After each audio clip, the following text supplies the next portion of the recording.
एक कहावत है, न घर न बार, चले आए बनने सूबेदार। एकेश्वर ब्लॉक में देहरादून से प्रमुख की दावेदारी करने आए प्रत्याशी, आखिर कैसे होगा क्षेत्र का विकास? क्या देहरादून से चलेगी गांव की सरकार? त्रिस्तरीय पंचायत चुनाव में इस बार वह लोग भी मैदान में कूदे हैं जिनका अपने गांव में आशियाना तक नहीं है। गांव में कुछ ऐसे लोग भी हैं जो होटल से राजनीति का खेल खेल रहे हैं। एकेश्वर ब्लॉक में देहरादून से आए सूबेदार साहब अब प्रमुख बनने का ख्वाब सजोए हुए हैं। बीते पंचवर्षीय चुनाव में भी सूबेदार साहब देहरादून से अपना थैला लेकर होटल से चुनाव लड़ रहे थे और चुनाव हारकर सूबेदार साहब फिर थैला उठाकर देहरादून चल दिए। अब सूबेदार साहब को फिर 5 साल बाद अपने गांव की याद आई, पर वे गांव नहीं गए, क्योंकि गांव जाते भी कैसे? जो इनके पूर्वजों का आशियाना था वह तो खंडर हो चुका है। जबकि सूबेदार साहब देहरादून में जाने माने उद्योगपति हैं, चाहते तो अपने गांव को भी गोद ले सकते थे, मगर सूबेदार साहब तो खुद ही गोद में हैं। आइए क्या कहते हैं सूबेदार साहब। भाई बंधु नमस्कार।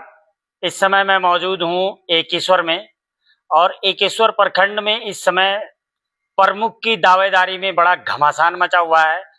जो 3 दावेदार हैं उनमें से एक दावेदार हमने आपको दिखाया है। उन दावेदार ने क्या अपनी दावेदारी पेश की, क्या मुद्दे पेश किए, वो भी हमने आपको दिखाया। और अब हमारे साथ दूसरे जो दावेदार हैं मुकेश पांथरी जी देहरादून में रहते हैं, और यहाँ उनका जो मूल गांव है, यहाँ पर ढकसुन एक गांव है और वो गांव इनका मूल गांव है। बीते समय में भी रणसू से यहाँ पर ये चुनाव लड़े थे, और अब जो यहाँ पर चुनाव है क्षेत्र पंचायत में रिंगवाड़ी से ये चुनाव लड़ रहे हैं। हमारे साथ हैं। सबसे पहले आपका स्वागत सर। धन्यवाद सर, नमस्कार। दूसरी बात सर, आप लोगों का कहना है कि आप क्षेत्र में चुनाव के समय में ही आते हैं और गांव में आपका घर भी मौजूद नहीं है, आप होटल से ही चुनाव लड़ते हैं। क्या कहना है आपका इस मामले में? मैं कुछ कहना नहीं चाहूंगा उनको, मैं उनको कुछ करके दिखाऊंगा, तब बताऊंगा कि मैं क्या कहना चाहता हूँ ना। ऐसे बोल के फायदा कुछ नहीं है, बड़ी बातें करके जैसे सब कर रहे हैं। और जहां तक रहने का सवाल है कि मैं देहरादून रहता हूँ, मैं गाँव में रेगुलर रहता हूँ। आप जो क्षेत्र की जनता है उससे पूछ सकते हो। ये कुछ ही लोग बोल रहे होंगे ना ऐसा, जो मेरे विरोध में है खड़े होकर, जो प्रत्याशी वो बोल रहे। जनता नहीं बोल रही है बात। जनता बोलेगी मैं खुद चल जाऊंगा छोड़ करके। जनता तो कह रही है आप आओ लड़ने के लिए यहाँ से। कोई कह रहा है यहाँ से लड़ो, कोई कह रहा है वहां से लड़ो। 3 जगह से मुझे बोल रहे हैं कि आप यहाँ से लड़ लो, सब जगह से हम आपको निरोध बना देंगे।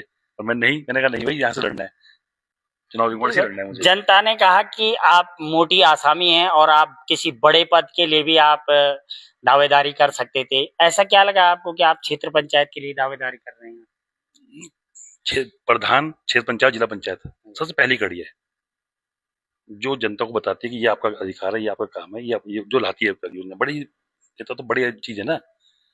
प्रधान का इलेक्शन सबसे बड़ा है, वो सब वित्तीय संभालता है। अब जो जो 6 पंचायत वाला आदमी है वो आपका देखता है भाई सड़क में नाली है, गड्ढे है, घेड़ बार है, ये सब देखता है, छोटी छोटी चीजें। तो हमारी जो जनता की समस्या है छोटी छोटी सी समस्या है। अगर उन छोटी समस्याओं को पूरा कर पाएंगे तो आगे बढ़ेंगे। हम पहले भी आगे जाएंगे सर। अभी तक स्टेप बाय स्टेप चलेंगे ना। अभी तक मतलब एकेश्वर क्षेत्र में आप पहले भी आए थे, और पहले से और अब तक क्या सामाजिक भागीदारी रही है आपकी? ये तो लोग बताएंगे मेरी भागीदारी क्या रही है। जैसे जो काम लोग मुझे बोलते हैं कि हमें किसी गरीब को कुछ चाहिए, किसी को एडमिशन करना है, किसी की फीस भरनी है, कहीं कुछ सामाजिक कार्य करना है, मंदिर बनाना है, कहीं पे कुछ सड़क बनानी है, छोटी मोटी काम करना है, रपटा डालना है, तो हम तो किसी मांगते नहीं पैसे। अगर हम सक्षम है तो हम खुद ही करते हैं सारे काम। तो मुकेश पांथरी जी का कहना है कि वे क्षेत्र में जो भी लोग उनसे मांग करते हैं वो उन मांगों को पूरी करते हैं, उनके साथ हमेशा सुख दुख में खड़े रहते हैं। लेकिन उसके साथ साथ एक बड़ी चीज आती है कि ऐसे क्या मुद्दे हैं, ऐसे विगत 5 सालों में आपने क्या देखा क्षेत्र में कि जिन मुद्दों के तहत आप अब जनता के बीच जा रहे हैं और वो भी प्रमुख की आप प्रबल दावेदारी भी दिखा रहे हैं? क्या ऐसे मुद्दे देखे आपने क्षेत्र में, क्या ऐसी समस्याएं देखी? समस्याएं गाँव में यहाँ पे सारी एक भी समस्या हल हुई तो बताओ। आप यहाँ पे आप कलजीखाल ब्लॉक देखो, द्वारिखाल ब्लॉक देखो, और हमारा ब्लॉक देखो, एक सबसे बड़ा ब्लॉक है। इस ब्लॉक में पहले के नेता कैसे रहे होंगे? जब चिट्ठी पत्र चलती रही होगी, आज तो मोबाइल है, एक फोन करके सारे काम हो जाते हैं। चिट्ठी देता होगा आदमी कि ये प्रस्ताव है, फिर चिट्ठी का जवाब आता होगा एक हफ्ते बाद। उन्होंने ब्लॉक भी लेके आए, हॉस्पिटल लेके आए, स्कूल कॉलेज लेके आए, डिग्री कॉलेज लेके आए, सब कुछ लेके आए ना। और चौनकोट ऐसी जगह है जहाँ पे लोगों ने अपने आप यात्रा का मार्ग बना दिया, अपना पैदल मार्ग बनाया। और आज हम जो नई पीढ़ी है जिसका सब सुविधाएं हैं वो कुछ कर नहीं पा रहे हैं। हम क्या कर पा रहे हैं बताओ? ये बनवाखड़ बाजार तक हम सही नहीं कर पा रहे हैं। ट्रैफिक के चक्कर में रोज झगड़ा हो रहा है लोगों से, पार्किंग नहीं है यहाँ पे, शौचालय नहीं है यहाँ पे। कोई बहुत बड़ी समस्या थोड़ी ना गाँव की। हमारे तो बड़े नेता अगर चाहे ना तो एक चुटकी में सारी समस्या सॉल्व कर दें, लेकिन करने को तैयार ही नहीं है कोई, क्योंकि किसी बड़े जो देते हैं वो जो ठेकेदारी करनी सबको। दावेदार मेरे अलावा जितने भी हैं सब ठेकेदारी वाले दावेदार हैं।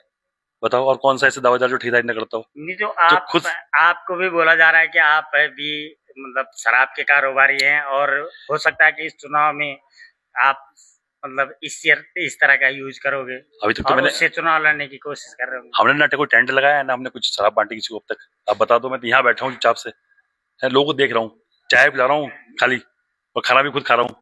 नहीं, वो तो है ना? चलो आपने अब जो कहा कि लोगों वो ने ठेकेदार है, लोगों ने टेंट तो लगा आप के भी प्रॉपर्टी डीलर हैं। लोगों ने टेंट लगा के लोगों ने होटल खोल रखे हैं कि आओ खाओ पियो और जाओ। हम तो ऐसा कुछ नहीं कर रहे। अब कोई आदमी बताते मुझे कि मैंने किसी को शराब बांटी हो। मैं पिछले इलेक्शन हारा इस चक्कर में कि मैंने शराब का विरोध किया मैंने, कि मैं शराब दूंगा ही नहीं। तो ऐसे आपने क्या सोच रखा है फिलहाल? आपने 5 सालों में जो चीज देखी कि मुख्य आपने क्या समस्याएं देखी पूरे क्षेत्र में, मुख्य बड़ी समस्याएं आपको देखो, जिनको देखकर तो लगता है आपको कि जैसे हमारा ये चौबड़खाल बाजार में जो डिग्री कॉलेज है वो पीजी कॉलेज होता है, 600 बच्चे वहाँ पे आते थे कभी, आज वहाँ 100 बच्चे भी नहीं आते। 2 बजे का पूरा बाजार सुन हो जाता है। अगर ये हम डिग्री कॉलेज कर दें, हॉस्पिटल में प्रॉपर सुविधाएं दे दें, यहाँ का आदमी सीधा भागता है या बांग पे देता है, कोड़दा नीचे भी देर भागेगा। ठीक है, यहाँ सुविधा ही नहीं है। परसों ही शिला में एक लेडीज है हमारे दोस्त की वाइफ, उनको गैस की प्रॉब्लम हो गई। यहाँ सबने बोला हार्ट अटैक हो गया। हमने जोरगांड लेके गए सुबह, तो वहाँ तुमने कहा गैस की प्रॉब्लम कोई दिक्कत ही नहीं है। तो यहाँ पे मूलभूत सुविधा ही नहीं है। यहाँ पे कुछ छोटी मोटी चीजें, बच्चे स्कूल में देखो 3 बच्चे 2 बच्चे ऐसे स्कूल में रह गए, हम सुविधा दे पा रहे हैं उनको? हम सुविधा देंगे उनको ना ढंग से तो ये सब कुछ बढ़िया रहेगा, हमारा विकास भी तो होगा। प्लान, हम कह रहे प्लान की बात, हमारे बिल्डर है यहाँ पे, हमारे छोटे छोटे दुकानदार हैं, हम सामान खरीद ही नहीं रहे उनसे।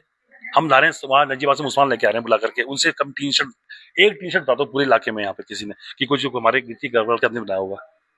सारे आ रखे मुसलमान देहरादून से या जंजियाबाद से या बिजनौर से, वो वहाँ काम कर रहे हैं। तो हमारा बिल्डर क्या करेगा? हमारा ठेकेदार क्या करेगा? जब ठेका लेने वाला आदमी बिहारी आ रहेगा मजदूर, आप तो हमारा मिस्त्री क्या करेगा? वो भागेगा, दुकान बंद करेगा। चलो हम आगे आपको अभी तीसरे जो प्रबल दावेदार हैं प्रमुख पद के, उनसे भी हम आपकी बात कराएंगे। तब तक के लिए आप खबरों के लिए बने रहिए कोबरा न्यूज के साथ।